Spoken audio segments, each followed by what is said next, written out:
An awesome intro. It was fucking inspiring. It was super inspiring. No one could hear it. No one was telling me in the chats. No one was Hurrah! helping. Hey, dude. I think it's on now. It's working. I don't know. It might be. It seems like now the microphone's responding. So in my mind, that means it's working. But man, Yeah. I had such an inspiring intro today. Oh yeah. Yeah, it was just like it was killer, man. It was mythical. It was mythical. It was ad-libbed as they all are, but man, it was a good one. I think I knew I was gonna call you, and I was excited to talk to my buddy Eric, and just everything was channeling through me perfectly, and stopping right at the microphone, and not going anywhere. All the good sets they never get recorded. Yeah, it's only the ones where nothing good is happening. Yes, exactly. You got forever. So I was telling you that I signed up for unemployment. I don't know if it'll work. I clicked the disaster option, the COVID-19 option, and I don't know if it'll work, but I feel like I kind of have to because I don't know what else to do. How you been doing? Well, that's my whole concern, is that even though I've basically been unemployed for 3 months now. Yeah. But I'm really unemployed right now. Of course. And as like an independent contractor, I can't sign up for unemployment, but maybe I can now. And I'm just hoping that I just have my fingers crossed. I just don't want to have to work the night shift at Safeway. No, just don't want to do that. I don't want to do it either. But like, God bless anyone who's doing it. But man. Well, yes, of course. It's it's an impossible situation. I do remember that in the unemployment thing, there was like an option for if you were like an independent contractor. Mm-hmm. So you might still qualify for some kind of, at least the disaster relief. Should that, I don't even know if that's happening or not, but. Well, right. Has it been passed yet? Like, I think there's still, I don't know. It's hard to keep up because there's so much gaslighting and propaganda where they'll come out and say one thing and people are cheering certain successes that are not even solidified or agreed upon. Yeah. And then everybody's hanging on this thread that they might get a little scrap here and there to fucking pay their credit card bills and their landlords. So the bailout it goes to the top anyhow. Yeah, of course. You know? Of course. So I have enough to eat. Yeah. And when I don't, then I'm going on food stamps, and that's just how it is. Yeah. Today I had to decide between our apartments reeking of sewage fumes and breaching our quarantine, and so I had to get like the plumber to come today. Oh wow! Which was intense. Yeah. The fear of the other is so. That's so true. Extreme right now. It's so weird. It's so weird just walking the streets and like, yeah, we were talking about that because a friend, they were doing, I think it was like just as like 2 weeks ago, just as kind of everybody was getting like really on board with the quarantine stuff. Like a friend had like somebody, the like maintenance, his like landlord was having people like paint his wall, and they needed to like he was having like serious plumbing issues as well, and and then so the plumbing issues was done, and then like they were still painting, but like the quarantine stuff was kind of happening, and they were doing like the outside of the house, And like, so he had to like let one of the dudes in just to like use his bathroom, you know? And then it was just kind of like, well, that's decent. yeah, and the dude was coughing as well. So now it's like, Oh yeah, yeah. So now he's like been quarantined. You know, I mean, I guess all of us to some extent are pretty much quarantining now, no matter what. Well, I really haven't had contact with anyone for weeks, and I really felt like I was in the clear. And he wore a mask, I wore a mask. I have a history with this guy too, so I've been trying to fight this poop smell all week. And also, the tub was filling up with stagnant water that was coming from our sink. It was a fucking disaster. But like the classic move that this guy does is whenever he's doing any plumbing, he leaves shit stains on the walls, like handprints, like almost like the cave in France with the Paleolithic art. So there's like poop prints everywhere. Oh my God! And so I really didn't want him to come over anyhow. But and you know, it's like looking in the mirror. I have a lot of compassion for him because he essentially has my job. Right. That's true. Yeah. And but then I also have a superiority complex with him because he doesn't do good work. Right. But you know the job very I'm jealous. Well. Yeah. Because I wish that I could do a worse job. Yeah. In these sort of circumstances. Sure. But which is kind of the paradox on some level that a lot of people are experiencing, where you're both like, when you see people doing something, like if you're like walking around at all or just standing outside your house and you see like 3 people standing around like talking to each other and they're like closer than they should be, and you're just thinking like oh, I'm not gonna do that. And then you're also kind of like, well, God, if they're all doing it, why can't I do it too? Yeah. What about me? Yeah. So what have you been doing? No, go ahead. Well, yeah, I guess we just need to loop back around because I have stories for you. No, give me. Yeah, we'll loop back. But I do want to say what I've been doing because that's very pertinent, and because I feel like I've reverted in so many different ways, like with this whole like shelter in place thing. I started playing Duke Nukem 3D, which is a video game from 1996. Sure, it's like that Doom, I played right? when I was a teen. Yeah, it's really violent, and I feel like it's an existential equivalent of just rolling over and pissing on yourself. Like when the world's crumbling and then you're shooting zombies on the TV. And they started to invade my dreams too. I had dreams where the walls closed in on me and then tentacled aliens were wrapping around me. I can close my eyes and I see the monsters rushing towards my face like I'm frantically trying to murder them. It's very stressful.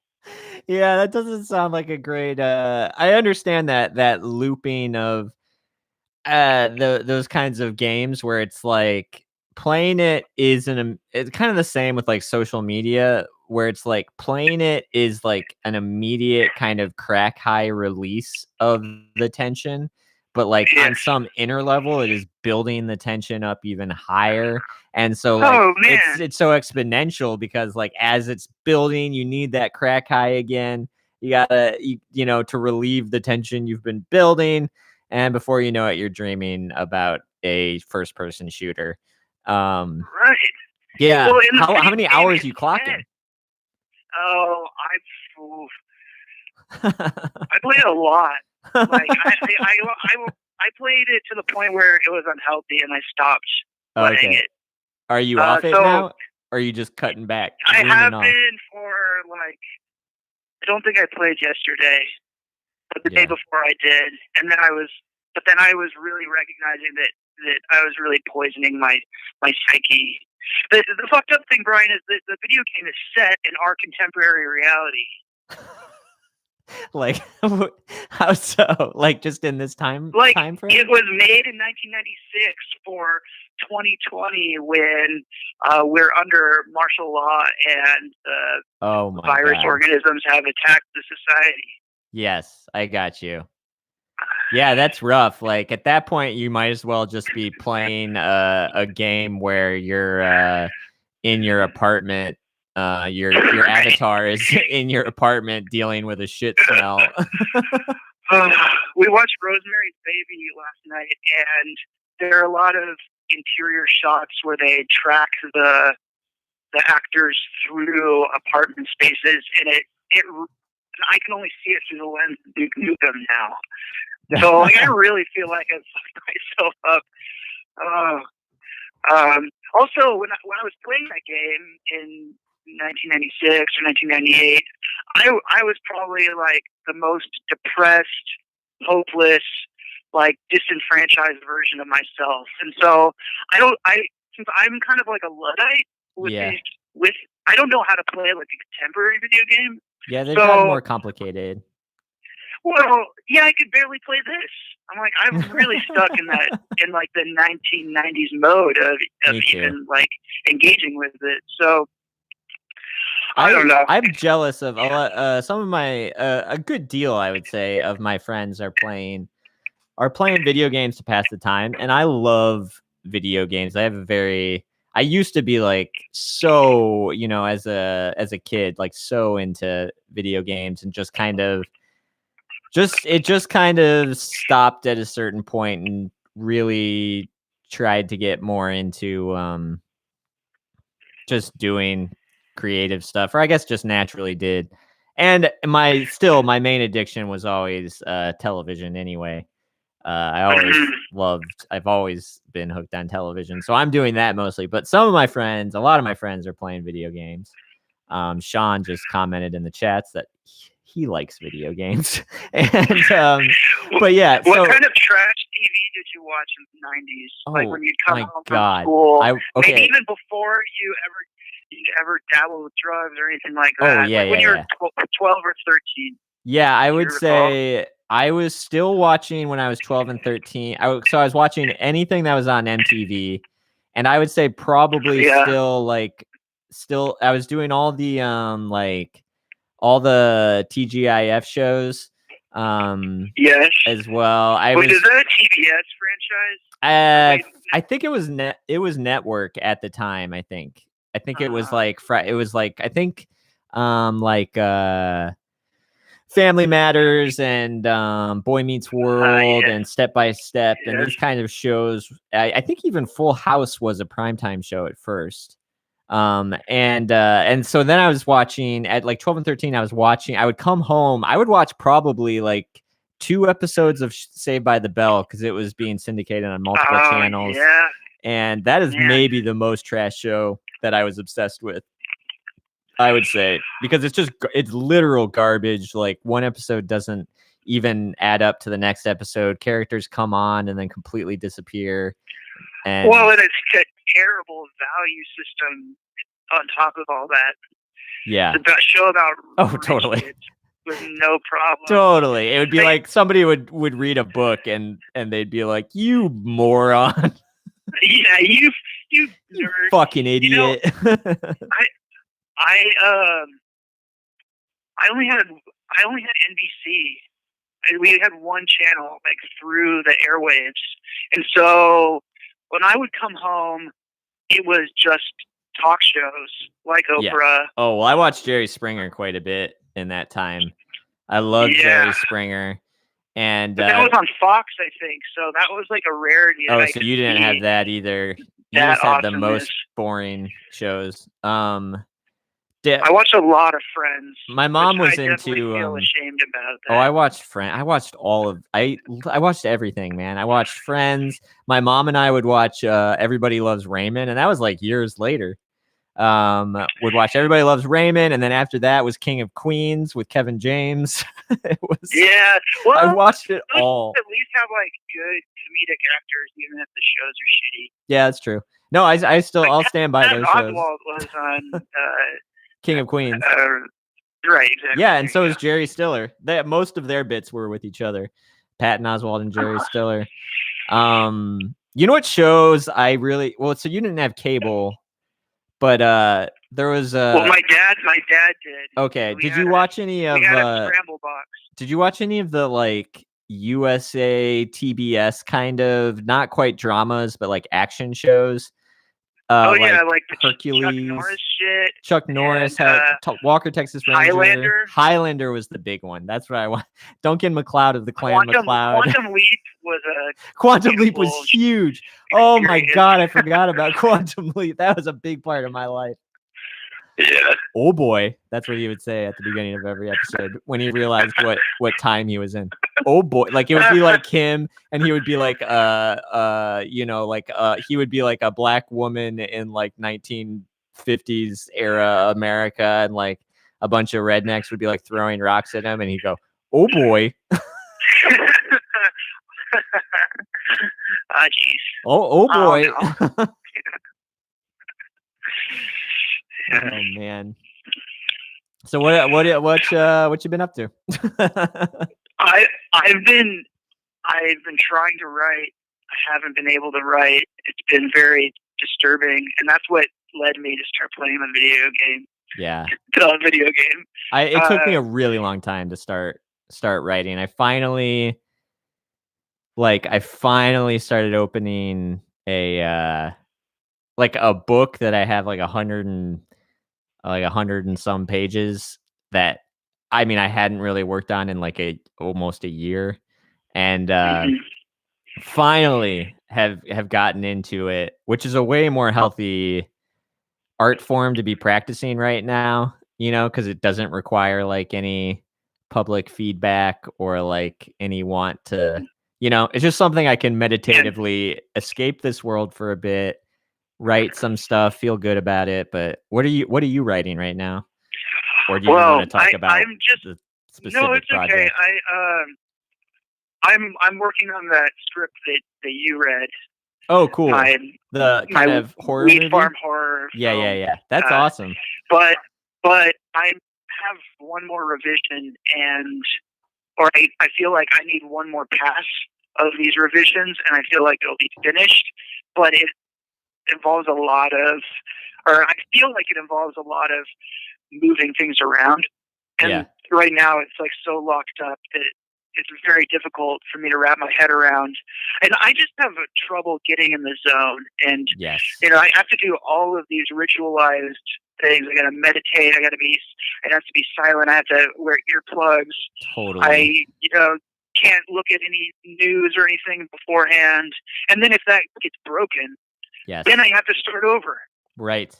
At zero to like get into the same space. I know. Well, there's this feeling of just like everything's got to be perfect in order to do it. Because I'm like I think it's the weirdest thing. Because as soon as I start, I feel like way better. Like as soon as I'm getting into it, when it's happening, when it feels right, I feel way better. Mm-hmm. But like everything beforehand is telling me like, don't do that. Just watch some YouTube videos, And and like it's hard because like we're stuck inside. But yeah, I'm the same way where I'm like, I want to get my room cleaned up first so I can sit here and like, I want to be able to shut the door. I just want it to be perfect. It's hard to get in the zone. I've been trying to just write with non-objectively. And I think that it's just such a crapshoot to when I can get into the flow. Yeah. Which sounds, I don't want to complain about it, but when you don't have anything else going on, and like this is my prime time to devote myself to just cranking out like a new like short script totally. Just have playing with some ideas. And then but my mind is so racked with fear and concern about money and all this other shit. And then there's the disaster TV show, which is reality. Just whenever you engage with the news or social media. Yeah, of course. And so I've just been so unproductive. Well, there's that feeling of like there's a feeling, an exponential like dread of like, I have nothing but time. How many times in the past, my adult life have I been like, if I just didn't have this job, if I just didn't have to focus on this, if I just didn't have all these family obligations right now, if I just didn't have so many social fun things to do, if I just didn't, I would write. Would collapse. Yeah, if only, yeah, exactly. If only there was just some way I could live in the, if I could live in the mountains and just have nothing to do, then I could focus. And that's always kind of the lie of unemployment that a lot of people, I think, don't notice. And again, and this isn't complaining. I've been like off and on jobs for most of my adult life, and like, recently I had whatever, the candle factory job for like 3 years of just steady full-time work. And I was lucky enough to be able to figure out how to write while I was doing that, and like didn't fall into because I had spent so much time unemployed, and I realized like that is a lie to think that unless you're independently wealthy, that to think that like just not having a job or a source of income is like free time. It's like not. You're filled with so much anxiety about where your next paycheck is coming from. It's like you can't sit there and comfortably produce anything. And if you can, like, don't get me wrong, I still did, but like usually it was at the sacrifice of anything, like any kind of normal psychology. You know what I mean? Like anything healthy, because I was just like pushing away the entire outside world in order to just like do a book that no one's gonna read. Yeah.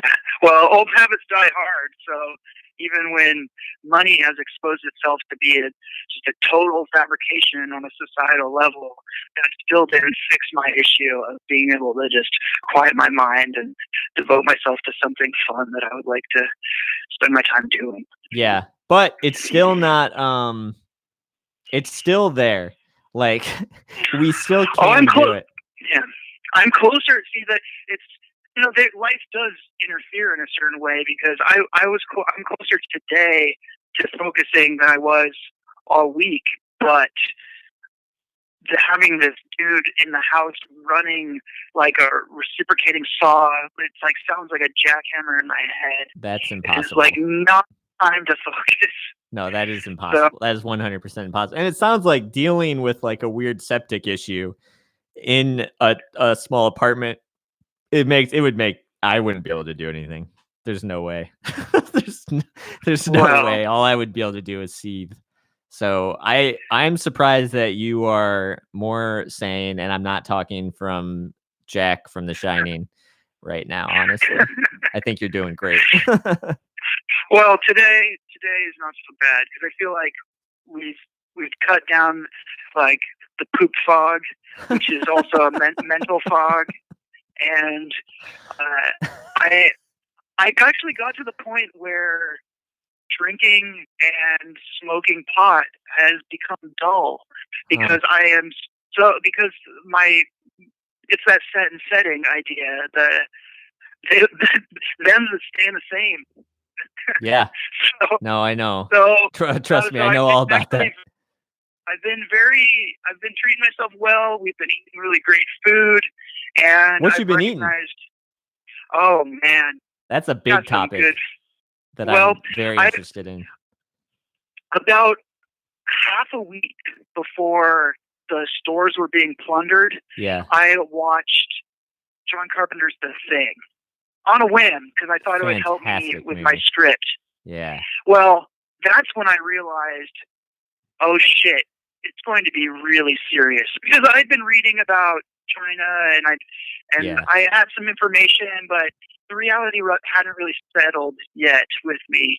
But after watching The Thing, I'm like, we're fucked, and I got to go out. And so I was able to I got lucky. Yeah. My paranoia, we were able to get about 2 weeks worth of food, which is amazing. I'm making tons of beans. I'm a bean master. Bean and black beans, red beans, making pasta sauce, and just cooking. Cooking 3 times a day, pretty much, because I have the time. And nothing fancy, but it's good food that we like. What'd you make for BFast? Oh, this morning? Yeah. We had fried potatoes with red beans that have, they cooked probably collectively like 3 hours. Not today, but earlier in the week, nice. and some fried eggs. So you're doing pretty much dried beans, soaking them overnight, and then boiling them for an hour or 2. I'm a quick soak kind of guy, so I can belt them out in 2.5 or 3 hours. Let me ask you this. So I'm doing my bean soaking, and I've got some delicious chickpeas on the stove right now. So I read that you're supposed to soak them and then replace the water, but like I forgot to do that, and it I feel like it was better. They are better. Yeah. There's like this fart mythology that I can't attest to understanding, like the scientific understanding of it. Yeah. But I do think that there's some issue where if you don't replace the water, then it contains a certain enzyme that gives you gas. But I found with some beans, they're more farty than others. But black beans specifically, I never replace the water because I want my black beans to be like as dark as soy sauce. Because when you go to like a Cuban restaurant, dark black, there's no fucking around with it looking purple. No, totally. I love that. Black. I love that, and you can like really season that, make it turns into a kind of a sauce. So I just feel like if you put enough water in and you cook it long enough, that it breaks down that stuff, and I don't really have the problems with being a fart machine with my beans. Yeah, no, it hasn't been a problem. Some of the best beans I've tasted in my life were these pinto beans that a family friend worked up. Her name is Maria Fernandez, and she's like made these insane beans.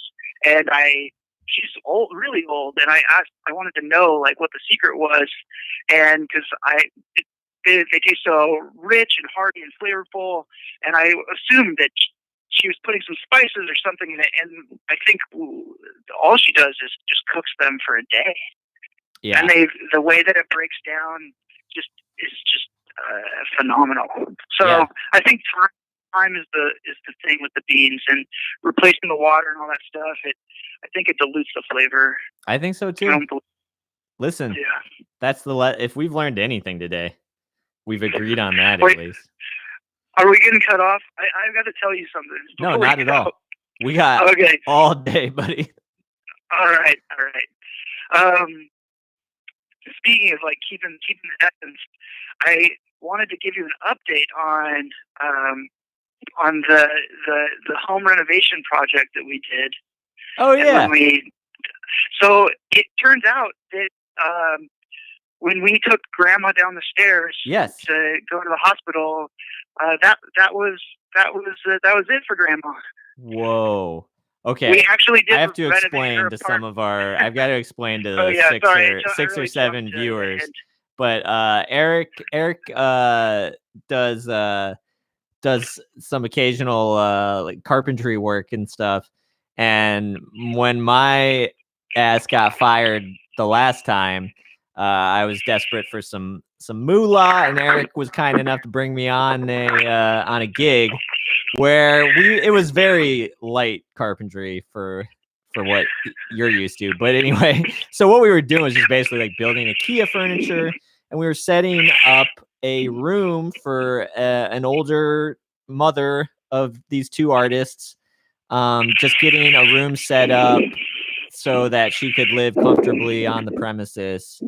And we did it for what, 2 days we were working? Well, but so even to preface that was an additional unit that was built on to the existing apartment. So this project has been going on for probably years to put this addition onto the apartment. And then we came in to kind of do some little this and that to make it nice for this elderly woman. Okay, so we were just doing the finishing touches. Like Eric was mounting a big flat screen TV. I was building a cabinet. We built we like moved a bunch of furniture in. Like we hung some paintings.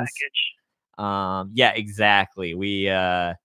So we did all that. We put a bunch of like tables together and things, and so it was coming along. I think we did it for like 2 days, like probably like 16 hours. Yeah, this was the second day. So this was the first day. Was it the first day? Yeah, I think we came back and we did come back after that. We came back and did a little bit more, but yeah, it was. You're absolutely right. We worked until the evening. Because we were about to leave the first day. Well, we were really thinking about it because we had been there all day and we're thinking about leaving. And the artists that we were working for came in and they were like, listen, we think mom is not doing great right now. Like we had seen her before. She was kind of in and out of feeling all right. The mom was around.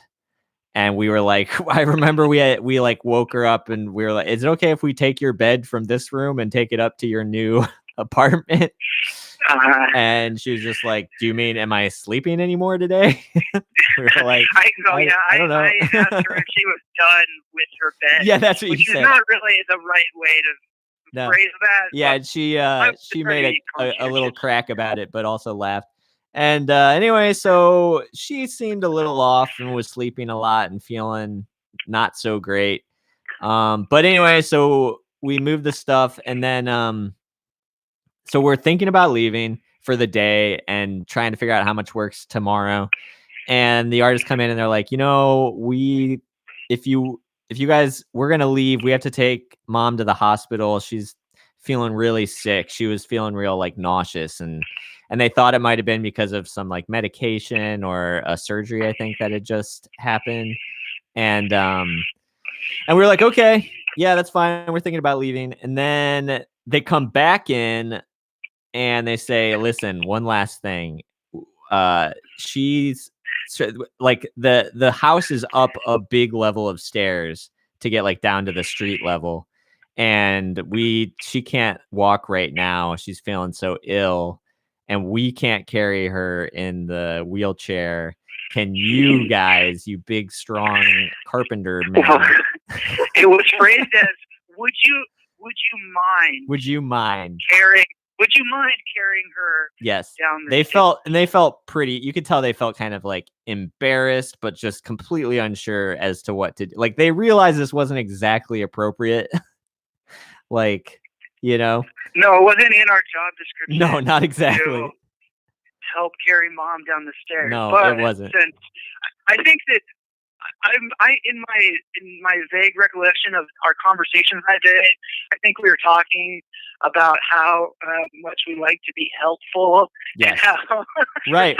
We like did. this, like, and you had even said like always when the opportunities like arise. Right. You had said well, like how helpful are you? Yeah.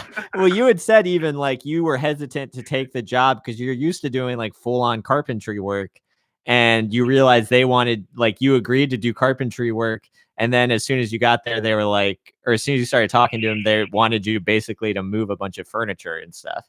And I think that's probably why you brought me on, was because like you realized there's going to be all this like labor like that. And I was like totally happy to do anything for money and work with you. And so, so in a sense, we were doing some moving. But we were doing some heavy lifting that day. Yeah. And so why not add mom to the list? Right. So, okay. So then this poor woman we agree because we are super helpful, good guys. And we agree to do it. And honestly, like completely honestly, non-jokingly, like we wanted to help. Like this sounded like a shitty situation. And so it sounded like she was going to croak. Yes, it sounded terrible. What are we supposed to be like? No, I don't yeah, so. Of course. Yeah, well, we're not like sociopaths. Like, So we have to be real assholes to be like, no way, good luck. Good luck. We'll see you tomorrow when we finish the job. Yeah, good luck getting that stinky bitch down the stairs. Yeah, exactly. So then we agree. And mom is in a wheelchair. And like you had the smart thinking of like pointing her backwards. So I just was afraid of spilling her down the stairs. Of course. She's so fragile. She was probably 95 years old. She was very old woman. She was very fragile, and she was very old. And like, so we pick her up, and we're trying to like, we're not like with the chair. If the viewers don't realize, we're not exactly like, strongman level people. No, of course not. We're both like under 6 foot and not in the best of shape. And so we each grab a side of the chair, and chairs are not meant for this. You know what I mean? There's not like great handles. And we're trying to go down these cement steps and not kill her. We're also trying to not like say out loud how precarious the situation really is. Yes. You know what I mean? Like, because we feel like we have to do this, but at the same time, this is super scary because we're like, I'm shaking. We're trying to get this person down the steps without dropping her, but it feels like I'm going to drop her because it's such an awkward thing that you just can't grab a hold of her chair.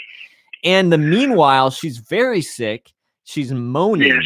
She's moaning because she's so nauseous. Yes. With each step, she moans because we're bouncing her, trying to get down there and tipping her in weird ways, and trying to take the steps at the same time. And they give her a bowl, like a vomit bowl, which she luckily does not use, but she's moaning because she's so. Poor lady is so nauseous. My face was right in front of her. Yes. And I thought with every step she was moaning like she's in immense pain. She was in terrible pain. She's gonna blast us in the face with puke. Completely. Which even if she did, we couldn't drop her. There's nothing we could do. We would have, and like, I don't know if you've ever smelled that kind of stuff, but like I would have, I don't know what would have happened. Thank God nothing like that happened. She was a trooper and she managed to hold whatever was happening down, and we got her all the way down there and then helped her into the car, and then they left, and we both were just like, were you about to drop her? And I was like, oh yeah, I was about to drop her. I can't believe we pulled that off. Yeah. Yes. Well, so it turns out then I didn't hear anything. The next day we showed up, we finished the work. And we were wondering if we were going to have to bring her. Right. I remember we were both talking about, like, are we going to have to bring her back up the stairs? I think we were strategizing about that a little bit. Well, and also we were discussing the sick irony of the situation of getting this on the day that we get the new apartment set up. That's when she would be most likely to die. Yeah, I had spent like 8 hours trying to get that cabinet together, basically an IKEA cabinet together, and you had just finished mounting that. That's great. Like, yeah, it was arduous. It was arduous work. A lot of furniture got moved, and so it was sad to see that happen right then. And then you're saying she didn't. I don't think she ever came back home.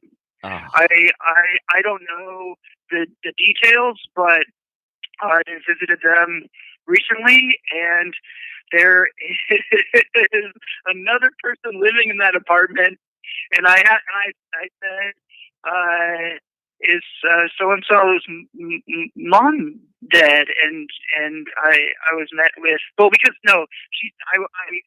I'd heard in their conversation she had referred to her mother's demise, and then so I just inquired like to her partner when she wasn't there. I said, did so and so's mother die? And she said yes, and And so, yeah, I think that was it. And I don't think that she ever stayed in that apartment. And man. and that we did are being enjoyed by a much more youthful person that is not on the verge of death. But My of course, God. all work and love was for mother. So in that sense, and I mean, I don't want to be crass. I want everyone to know I do not mean this in a flippant kind of way. But you and I, as we carried her, that wheelchair was much like a rowboat, and those stairs were much like the river Styx. Yeah. Yes. Wow. We helped her transition to the afterlife. We are literally the Grim Reapers. Are we harbingers of death? Jesus. It's insane. Yeah. But it really puts everything into perspective, because you wonder if she knew, if Kobe knew, if they all knew what was coming, and it was just better to split out a few months before. Yeah. Yeah, that's true. Before the shit hits the fan. Yeah. Usually people aren't thinking about convenience in that time, but maybe they should be. Hey, I'd love to know when it was a good time to duck out, because just a few months ago I was thinking, like, really, I'm going to get back into the swing of things. This is my year. In fact, everybody was like, 2020, this is going to be great. You know, the last couple vision. years have stunk so much. Yeah. Like, yeah, well, what gives you 2020 vision more so than worldwide death and societal collapse? Yeah. I mean, that's everything in perspective and gives so much clarity to our situation. A friend and I were talking last night about we were watching a movie and like chatting about it, and in the movie, like, it was a documentary, and like in the movie they mentioned they got into the era of the 60s, and whenever that happens in a movie, especially a documentary, like one of two songs, like either like all the leaves were brown, yeah, or like it's like Hendrix, like dun, dun, dun, dun, dun, dun. Yeah, and then there's hippies like holding hands and spinning daisies on her boobs. Yeah, exactly. And there's like a guy with he's got like a uniform on, but it's like painted like with peace signs on it. There's like Nixon doing like the double, like peace signs, and like people are helicopter. Yeah, there's smoking weed. There's weed. There's like a jam band on stage. Yeah, there's civil unrest. There's marching. These sorts of things are happening. There's sway. There's going to be some sway. Yes, absolutely. The pants are wide. Shirts are non-existent. Anyway, so that is the 60s. We've seen that a million times. All the leaves are brown. Chung chung chung chung chung chung chung chung chung chung chung. But now we were talking about how we can't wait to see the 2020 montages. Just like a montage of like shut doors, like toilet paper piled up, fucking bathroom. That's it. That's what it's gonna be. I wonder, how do you visualize people not hugging each other? Like it's all a bunch of knots. Yeah. It's all based on negatives. Right. It's palpable, man. Yeah. Well, 2020. I thought it was going to be my year. If I would have known that, fuck it, then I wouldn't have been ramping up. Yeah. But I'm trying to ramp up at home. So good. I think I think do what we can. We needed that momentum, whether or not it came to a screeching halt. Like, it's good that we had it, and we're probably going to keep reaching into it like a bag of toilet paper. Never-ending bag of toilet paper. The momentum of the early 2020s.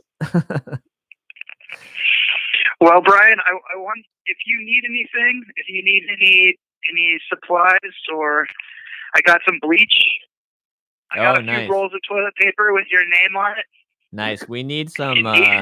We do need some like cleaning supplies. So I might try to hit you up for something, like maybe like an eyedropper full of.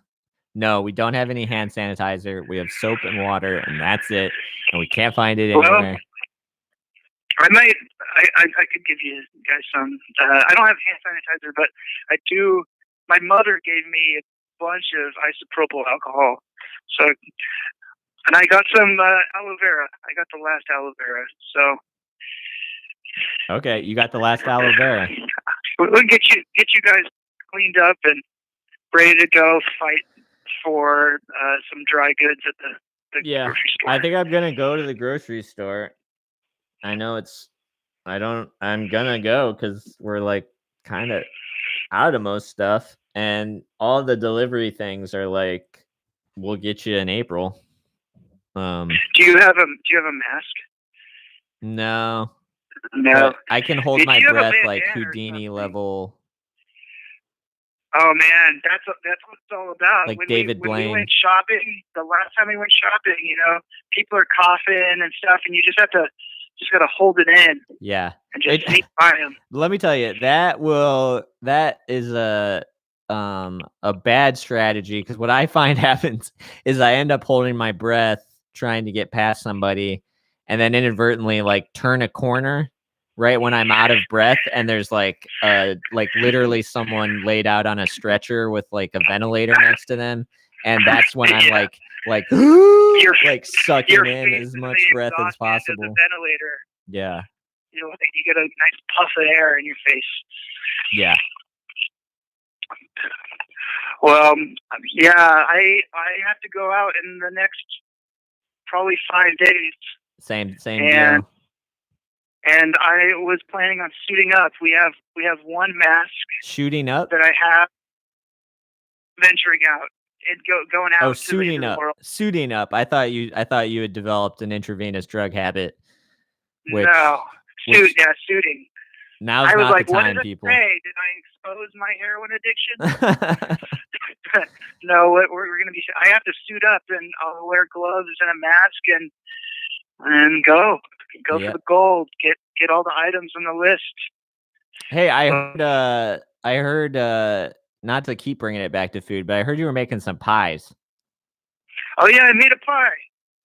I did. What kind? I love to bake, but see, baking, it's very interesting because baking is something that I only do when I'm being agoraphobic and depressed. And so, and because I don't want to eat a bunch of carbs and a bunch of sugar, I can't imagine anything worse. Like staying at home, not exercising, eating a bunch of shit that makes you feel terrible and makes your ass fat. It's not good. It's tough. But we were given some apples and pears by a friend who had too many, and I love making vegan pies. Oh, I nice. love it. So made what do you use as the fat source for like olive oil? Olive oil. Oh, interesting. Olive oil, a crumble, it's called a press-in crust. So I don't have a rolling pin. Yeah, and it sounds like a pain in the ass anyhow. So I'm all about the press-in crust, and then the sugar crumble topper kind of thing. Yeah. So basically, and I make it in a cast iron, which our house edict, our rule here is that you never wash the cast iron. Right. So the cast iron is ripe with all this funky, savory, salty fat. So I make it in that. I bake it. This one took an hour and 20 minutes or so to bake, and wow.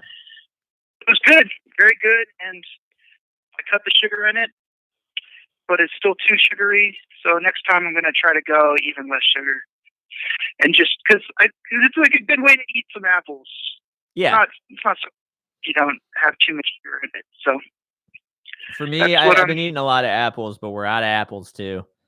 I do like my apple eating is like I do like half of the apple with cheese and then half of the apple with peanut butter. God. And the half with peanut butter is kind of the dessert half of the apple. Yes. So the first half of the apple is the cheese. That is the lunch aspect of the apple, and then the second half is the dessert.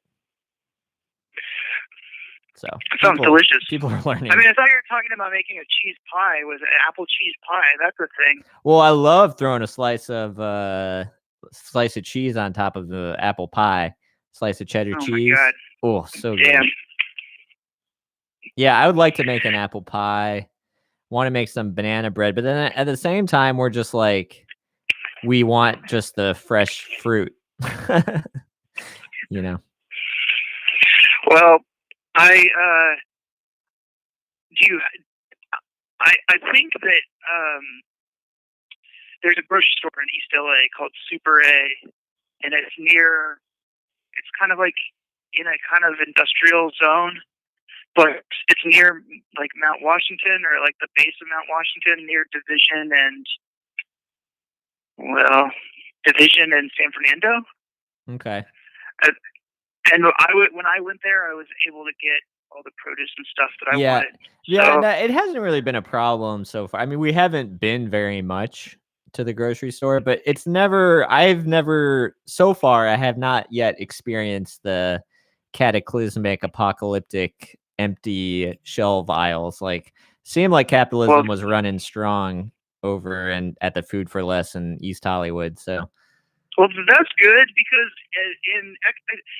I think where you encounter like more privilege, the scarcity mindset is even more because, and maybe it has something to do with the amount of information that people are getting and the fear that generates. Yeah, that's but probably true.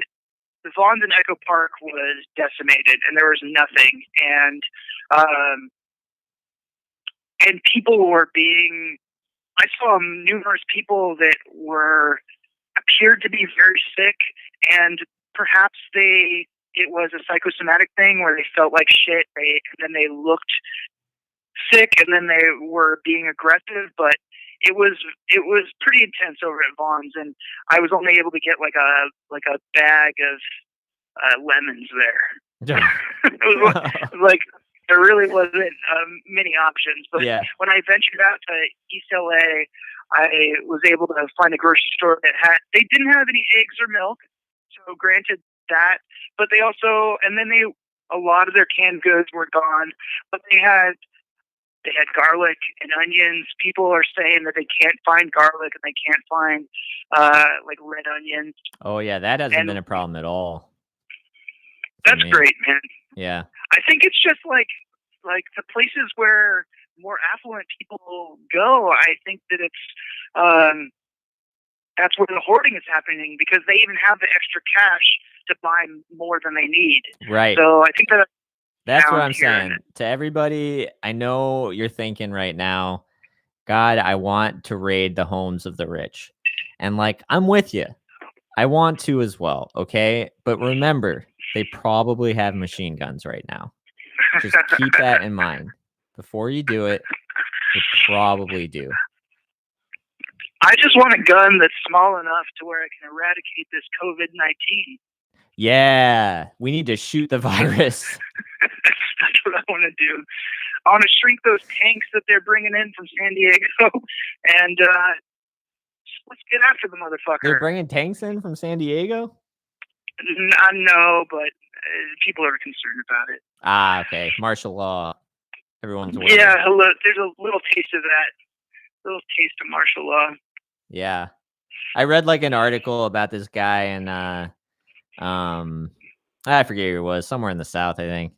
And it was the weirdest article. It was in like the LA Times, but it was about like maybe he's famous. I don't know what's famous anymore, but he was like, he got sick and he was on a ventilator and everything. And then he got better, and then he wants just to like go back to like life and thinks everyone's overreacting about it. And because he really misses going to Hooters was a big thing of it. Oh, how sad for this guy. Hooters is closed. Yeah, it's buddy. like it puts you in a really weird paradoxical spot of being like, you are a perfect representation of what you're saying, that like, people are going to die and people are garbage apparently in this guy's view, because he sounds like a garbage person. You know what I mean? Yeah. But yeah, he's such a garbage reflection. person and so wrong. Obviously. It's an impossible spot, because it's like, by agreeing with him, I'm suggesting I wish he were dead. But by disagreeing with him, I'm suggesting that I'm happy that he survived. Right. And I'm trying to keep humanity going. I've resisted kind of wishing COVID on others, but I have to say I've slipped a few times. Yeah. Oh, of course. I'm just afraid of the reciprocation of the karmic reciprocation. Yeah, exactly. Yep. The good Christian in me thinks like, don't have any dark thoughts. Wow. Yeah. Just good luck, man. My only thing that I kind of like wish would be different is I just wish COVID had like a bunch of oil reserves, because I feel like our government would have really gone after it. Yeah, that's a good point. They could have taken it down. You know what I mean? Like, yeah. Or like abstract. They should have. I just feel like COVID-19 has like kicked Osama bin Laden's ass like to the fucking curb. Exactly. Like, unfortunately, they treated it more like the war on drugs, which just made it so much more prevalent. Well, like, I mean? Yeah, like, let's actually spread this shit so we can have more power. Yeah, that's exactly what they did. Like, we're only effective if we can get everybody hooked on this shit. Exactly. Well, and now we're all huffing that COVID, man. Yeah. Yep. You ever huffed? Oh, Brian, I was a big huffer. I think I've huffed everything that could be huffed. Really? I've huffed mothballs. I've huffed shoe goo. I've huffed model airplane glue. I've huffed foot spray. Wow, you were were you a Ramones fan? I love the Ramones, and I really couldn't find drugs. If only I would have been able to find marijuana as a 12-year-old, I'm certain that I wouldn't have been huffing shoe goo. Yeah, or if like the people, the dumbasses around us weren't like equating asinine, not like equating mushrooms and marijuana with like heroin and stuff. So then you like try marijuana once and you're like, oh, well, if they were wrong about this, they must be wrong about huffing paint thinner. I was lucky enough to smoke a little bit of pot, but not lucky enough to know anybody who had it. So yeah, I'm probably if I was on the hunt for meth, I may have been able to find that, but I didn't really know. Yeah, no, I was on the hunt for acid when I was a teenager, and I found meth. Oh, really? So if acid had been more prevalent, I would have had like a great experience. But instead, I did that stupid drug. It's all. Well, also the representatives of these substances in like my community were very lackluster, and so when the people that I knew that were like potheads, or there was a kid that was like renowned for doing acid at our high school, but they sucked. Yeah. So, like, is this something I should aspire to? And then you realize later, like, well, yeah, they sucked, but it's not really the drug's fault. They suck. No, totally. It's just part of it. No, I do remember thinking that. I remember like some dorks getting into like hallucinogens and when they were like 18 or 19 and talking about like all these smart people who did acid, how all these geometrical, all these science was done on microdosing and stuff. And like, I think I might want to. Geometric, all these, what's the fucking word I'm thinking of? Geometry. Wasn't geometry invented on like... Yeah, weed, bro. He was fucking dropping every day. Yeah, sure. So, but like these people would be like, like this is a smart person's drug. And I remember thinking like all the dudes I knew who did nothing but like dirt bike and shoot guns were dropping acid when they were like 14. Like I don't think it makes you smart, dude. Like it does. Right. I don't think it hurts, but no, but it probably makes shooting guns a lot more exciting. Yeah. After a while, man. Totally. It's just a noise. Yeah. And a thing breaking. Yeah. Totally. That's super fun. Breaking the bullet. Yeah. What have you been like watching anything? Or are you just video gaming and writing? Or reading anything? I've been reading The Art of War. Whoa! Because I thought that I needed some discipline and some to toughen up. Understanding. Not so much. Have you read it? No. No, it's very interesting if you view it from a psychological perspective. Because even though this document was written, I don't know, 2,000 years ago or 1,000 years ago, it's basically can be seen as a psychological model. And it really kind of like, when I was reading it, I've read it many times, but when I was reading it again this time, it really struck me that we must live in a simulation of some sort, because even when we take these abstract ideas about warfare or the kind of the organization of a state, and I'm thinking of like Plato's Republic, like even when you break that sort of stuff down into the macro of society, it applies so much to the organization of thoughts, impulses, and different psychological elements of the individual. So that's why I read it, is that I was just thinking about like, well, right now I'm really struggling here to just do basic things like be quiet for a couple of hours and write and focus. Yeah, and totally. So when you read this, it's very easy to see how basically if you look at it as like a Jungian kind of paradigm of the self as like the highest archetype, and then the ego and the other kind of base impulses as being like subservient to the self, you can kind of like see it in this model of a military or societal kind of model. I gotcha. So that's where I was just like, I need to read about some discipline and like how other people would organize their efforts. And so that's why I read it again. That makes sense. I think I could use a little that discipline right now too. Oh, I'm so terrible with discipline. I'm like the most undisciplined person I know who's creative. So I guess I probably know other people that are less. That doesn't matter. I'm sure they're not I the do. standard I'm holding myself to. So, but I've been trying to watch as many films as possible. Good. We watched Rosemary's Baby last night. It's like so hard for me. Like when I watch films every night or 5 films a week, then I really can't remember what I watched 3 days ago. It starts to really blur. I can't remember anything from day to day.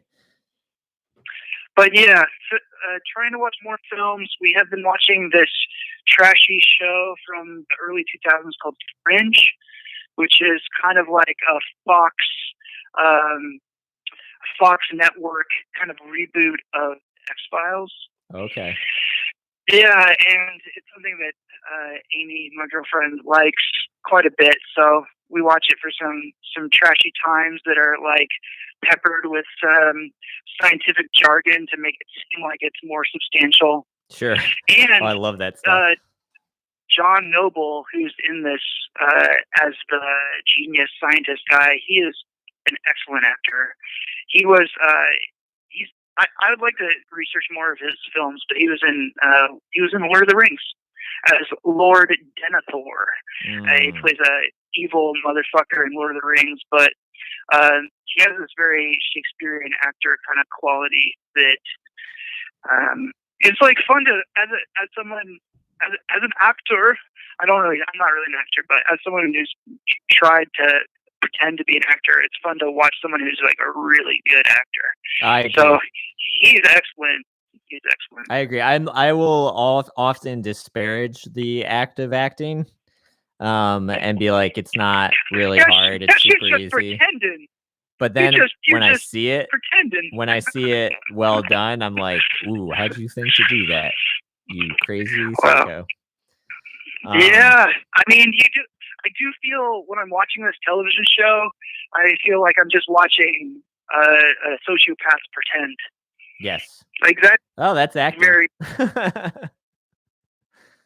That's what acting usually is. That's why Tom Cruise is so good. He knows he's all about timing. So everything that he says is so like metered and timed, and it has like this King Lear sort of like cadence and like emphasis and excellence. What was the show called again? That's Fringe. Fringe.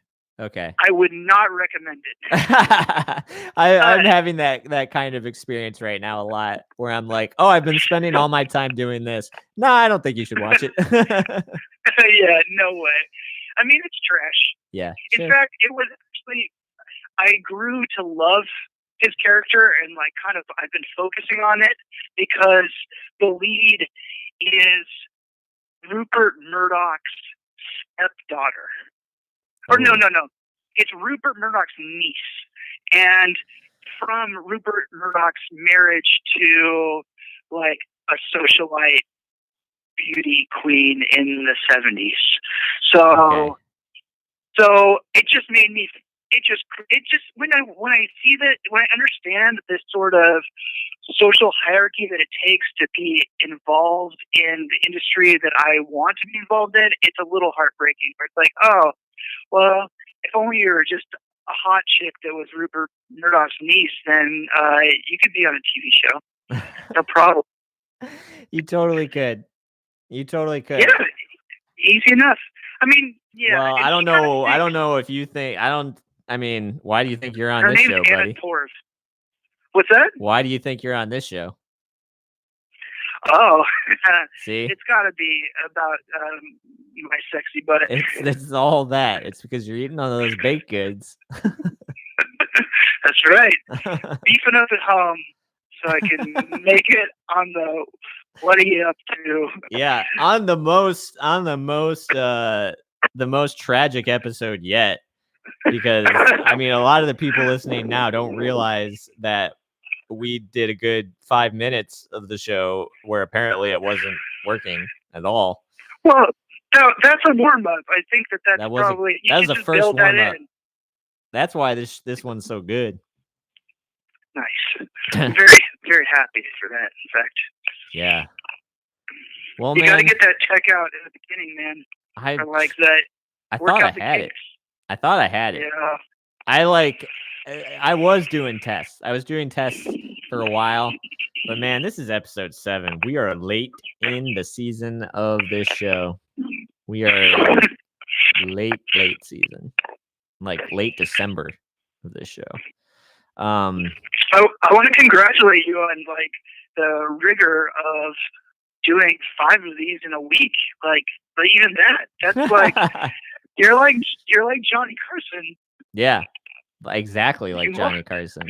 People have been saying that for a long time, and never more so than when I started doing this. Honestly, it makes me. It's so nice to just talk to people and feel normal. Talk to my friends and feel normal for an hour. The only time that it feels like work is when I'm calling people and they're not answering.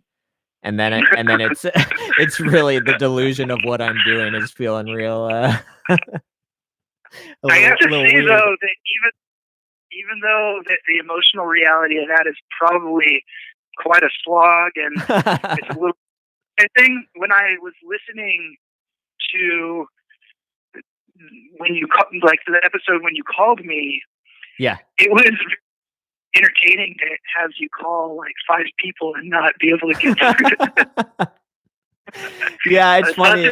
It's confirming a certain like nightmare where like you know how you still have like in normal society, you don't want to be like a needy friend, you know? You don't want to be like the person who's of course. who's like reaching out all the time and like Will I need to talk. Will Will you be on my show? Be on my show. I want you to act in this thing. I need you to hold a boom mic, which I invariably am. Like I am that person and I'm trying not to be. So now in this time where I am like constant, I still have that feeling, and like some of my friends have been like really nice about like reminding me that like don't just do whatever, just do the content, like we'll either listen or we won't. And I'm like, okay, I just don't want to bug you, like because I really feel that way, like just don't, it's fine. It's totally fine.